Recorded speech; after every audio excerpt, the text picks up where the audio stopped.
Okay, even though it's October here in Central Texas, still kind of feels like summer to me. It's in the 90s today. But for many of you, that may not be the case. We're well into fall and theoretically fall weather, and then that means we'll be heading into wintertime. So what do you do with your hot tub in the winter? Many people ponder this question each and every year around this time of year. Do you leave it running? Do you still use it? Do you drain it? Do you winterize it? What the hell do you do with it? And do your energy bills go through the roof when it gets really cold outside? And is there a danger of the water in your hot tub freezing, either in the shell itself or in the equipment and the plumbing lines, creating really costly repairs? Spoiler alert, I am actually going to recommend that most of you keep your hot tub running all winter long. But there are a few exceptions to that rule, and they are big exceptions to that rule. So we're going to get into all of that today, right now. Hi, I'm Jeff Campbell from Hot Tub Owner HQ, and I'm glad you're here with me. So option one, of course, is to keep your hot tub running. You're going to love the experience of getting in the hot tub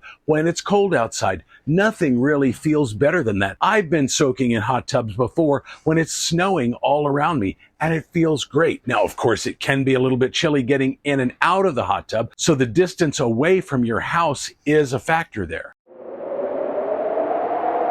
And in fact, many hot tub owners say that wintertime is the best time to soak in your hot tub, because who wants to soak in here during the summer when it's 90 to 100 degrees? Plus, you invested a lot of money in your hot tub, or at least the person who bought it at the house you later moved into paid a lot of money for it. So why not maximize that investment and really get full enjoyment out of it? Then there's the benefit to the equipment by keeping your hot tub running. Pumps are designed to run regularly, not intermittently, and not to be shut down for months on end. And sitting idle, especially completely dry, and especially in really cold weather, can actually kind of wreak havoc on things like rubber gaskets. When the water's flowing regularly, all your seals and gaskets are getting plenty of lubrication. Plus, heating elements won't rust if there's water continuously flowing through the heater tube. Think about it like your car. Does your car run better if you use it regularly, or if you leave it sitting in the garage for months on end and then drive it again? Now let's talk about the risks of winterizing your hot tub. If you winterize it, that entails draining the water completely out of it. It usually entails opening the union fittings on either side of the heater tube between the control pack and the pump, and making sure that any excess water that's trapped in the plumbing lines can drip out. It usually also involves using a wet dry vac and going up to each and every jet in your hot tub and sucking out any excess water that might be present right where the jet is. But even a small amount of water left in your plumbing can actually cause that pipe to crack if the weather goes significantly below freezing. And one mistake could easily be 200, 500 or more to take care of. And that's especially true if we're talking about plumbing lines that are encased in that spray-in foam, because you got to dig all that foam out to find the leaking pipe. And it's a royal pain. Trust me, I've done it. And if you don't want to winterize it yourself, professional winterization is probably going to be upwards of $300 or more. Now let's talk about the benefits in springtime if you don't winterize your hot tub. First of all, you don't have to put any time or effort into starting the hot tub back up again in the spring after you've winterized it, because you're going to have to refill it from scratch. That can take 1 to 2 hours. You're going to have to wait for the thing to heat up. That can take 8 to 12 hours if we're talking about a 220 volt hot tub. If you have the kind that just plugs into a standard wall outlet, that can easily take 24 to 48 hours depending upon the ambient air temperature. And that's exactly the same if we're talking about an inflatable hot tub. And if you haven't winterized your hot tub, you're just going to be doing the normal weekly maintenance on your hot tub's water chemistry that you've always done. And trust me, if we're talking about winterizing versus non-winterizing and just regularly maintaining it all through the winter like you would normally do, it's much easier in terms of the amount of time it's going to take you. But now let's talk about the cons of keeping your hot tub going all winter long. First, there is electricity. Electricity, of course, is based on usage, and you can bet your hot tub's heater is going to be working more frequently when it's cold outside compared to when it's warm outside. You set the temperature to what you're comfortable with, and in order to maintain that, the heater kicks on occasionally to maintain that water temperature. But when it's cold outside, especially if it's below freezing, it's going to be kicking on maybe twice as often or more, depending upon where you live and how cold it gets. So if you normally find your electric bill is like 30 to maybe 40 bucks a month for your hot tub, it might easily jump to 80 bucks or more. Now, that being said, modern hot tubs are fairly well insulated, at least the ones that aren't crazy cheap. So if you paid at least $10,000 for your hot tub and it's not more than 10 years old, it's probably fairly well insulated. A well-fitting cover is also key to keeping that heat trapped inside of the hot tub and not letting it dissipate into the air. So make sure you've got a nice cover that fits well, that doesn't have any tears or holes in it.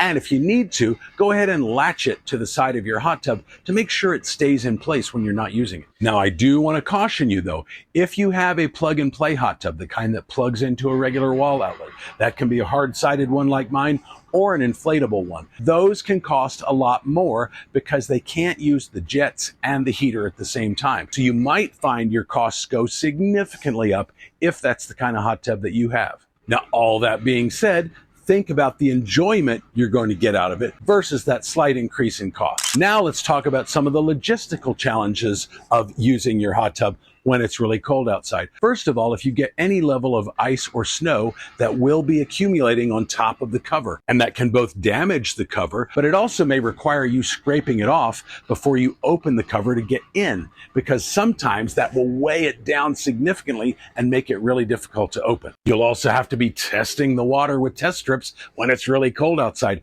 and that can be really cold on your fingers. You may also find ice buildup around the edge of the shell of the hot tub, and you do want to get rid of that also, because having it sit there for long periods of time could cause a risk of cracking the acrylic shell. Now, you can patch an acrylic shell. I've done that too, but you don't want to do that if you don't have to. Now, I also want to talk about the ongoing maintenance of a hot tub in the wintertime. If you're the kind of person that doesn't really check it on a regular basis, you're going to want to do that when it's really cold outside. You can't just forget about it for weeks on end. And that's especially true if you have power outages where you live in the wintertime. Now, I did an experiment once on my hot tub, and you can see that video on my channel, but I did an experiment where I turned the power off intentionally when it was really cold outside to see how far it would actually drop before the power came back on again. And I left it off all night long, and my hot tub actually only dropped 9 degrees. But if you live somewhere like Chicago or Minneapolis, where it gets significantly colder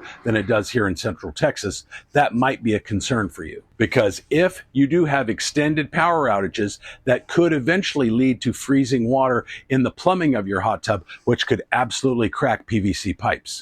Now let's talk about the pros of winterizing your hot tub in the wintertime. First, there's the cost savings. Of course, if your hot tub is drained and turned off, there's nothing added to your electric bill. Now, of course, there is labor in actually doing the winterization itself, but you just do that one time and then start the hot tub back up again when warmer weather hits. There's, of course, no chemicals needed either. So whatever chemicals you have, you can hold on to until spring, and you don't need to buy more. There's also no cleaning of your filters or filter replacements as well. So if, for example, you have your hot tub off from December through March, you might find that you actually save $200 to $300, maybe even $400. And that might make sense for you, especially if you tend to be gone some in the wintertime. If you are a snowbird, for example, and you normally live in Minneapolis, but you head to Florida for most of the winter, you're going to be gone for a long period of time. In that case, it might totally make sense for you to winterize your hot tub. And then you also won't have to worry about power outages that might be happening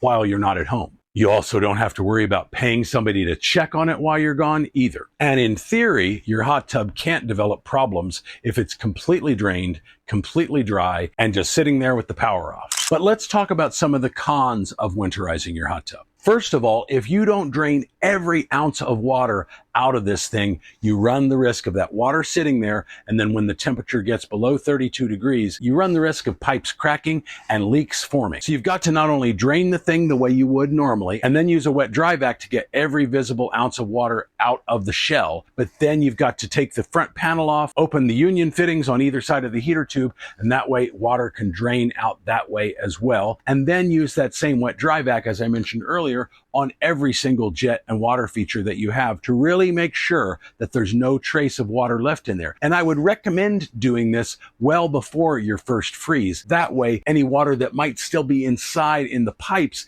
has a chance to evaporate and dry up before the freezing weather hits. And if there's an excess of water trapped in the plumbing in there, it can totally total your hot tub by causing multiple cracks all over the place that actually would probably be far too expensive to fix rather than just buying a new hot tub. And you don't want that headache. I once saw a $3,000 repair from someone who thought they got all the water out. If your hot tub is still under warranty, check your manual and make sure that winterization does not void the warranty, because some manufacturers don't want you to winterize. Now let's assume you did winterize it though. What do you have to do to get this thing back up and running again in the spring? First, you got to fill the thing up. Then for a normal 220 volt hot tub, it can take 8 to 12 hours to heat up. But you might also find that your hot tub now has biofilm because maybe there was some dampness. Maybe there wasn't a ton of water left in the hot tub, but there might have been some damp areas inside. And biofilm, which is a kind of bacteria that builds up in the plumbing of your hot tub, loves those kind of dark, moist places. Yes, I said the word moist. Now, if you're not sure what biofilm is, and more importantly, how to get rid of it or prevent it, check out this video of mine on my channel right up here. You may find that some of those rubber gaskets shrunk when there was no water in there, and now you're going to have to go in and replace those. And if you've already filled your hot tub up and you don't have gate valves, which you can close to prevent the flow of water through the heater tube and pump, then you're going to have to actually drain the hot tub again in order to fix those and then fill it back up again. So what's the bottom line? You should keep your hot tub running all winter long if you're home most of the winter, even if you only use it occasionally. You have fairly reliable power where you live, and you don't have a lot of power outages, and more specifically, you don't have a lot of lengthy power outages. And you actually want to use your hot tub in the wintertime at least a couple times a month, if not more. I also think it's a good idea to keep your hot tub going if your climate is relatively mild. In other words, it's not getting down below 0. It's getting occasionally below 32, but not really staying in the 20s for months on end or anything like that. Where I live here in Central Texas in December, it could be 70, it could be 30. I don't really know, and it could change from day to day. But it doesn't really get significantly below, I'd say 25 on any regular basis here. Now, if you live somewhere where it's regularly in the teens and rarely gets above freezing, that could be different. Now let's talk about when you should winterize your hot tub. You should winterize your hot tub if you typically go away for at least a month or two during the wintertime each and every year. Let's say 8 weeks or more. I'm not talking about going somewhere for Thanksgiving, somewhere for Christmas, and then maybe a week or two somewhere in January. I'm not talking about that. I'm talking about consistently going away for 8 or more weeks during the wintertime. But also it could be a good idea to winterize if your area has frequent power outages, and those power outages are lengthy, meaning they last 24 hours or longer. And if you live somewhere that typically has sub-zero temperatures, somewhere really bitterly cold. Because not only does sub-zero weather increase the chance of something freezing in your hot tub, it also could significantly increase the costs on your electric bill. And when it's that cold outside, the ground could be covered in ice and snow, which actually could create hazards getting in and out of the hot tub. And the last suggestion for winterizing your hot tub is if you're planning to sell the house and it's definitely not going to be used. Now, you could make the argument that a beautiful hot tub that looks completely invigorating might help sell the house. So I would ask your realtor that question. Now, what about the middle ground? You're not gone all winter, but you're also not necessarily using it all the time either. What about that middle ground? I would say for absences of between 2 and 4 weeks, don't winterize it, but do plan to have somebody come by and check on it about once a week. You could also lower the temperature down into the 80s. That way you're not burning electricity by trying to heat it to 104 when nobody's around. You could also alter the filtration cycles to where it's not filtering nearly as often. That'll save you money on your electric bill, and it'll also cause the filters to not get used as often. But if nobody's soaking in there, there's not really much to be done there anyway. And that's really going to be your best option for just winter vacations. So for most of you, keeping it running is going to be the right call. Sure, you might pay $20, $30, or even $40 more per month on your electric bill, but if you're using this thing frequently, it's going to be so worth it. And really, the only time winterizing makes sense is if you're going to be gone for long periods of time, or if your area has frequent power outages. Now, if you really want to dive in deeper on winterizing and what that entails exactly, check out this video on my channel right up here.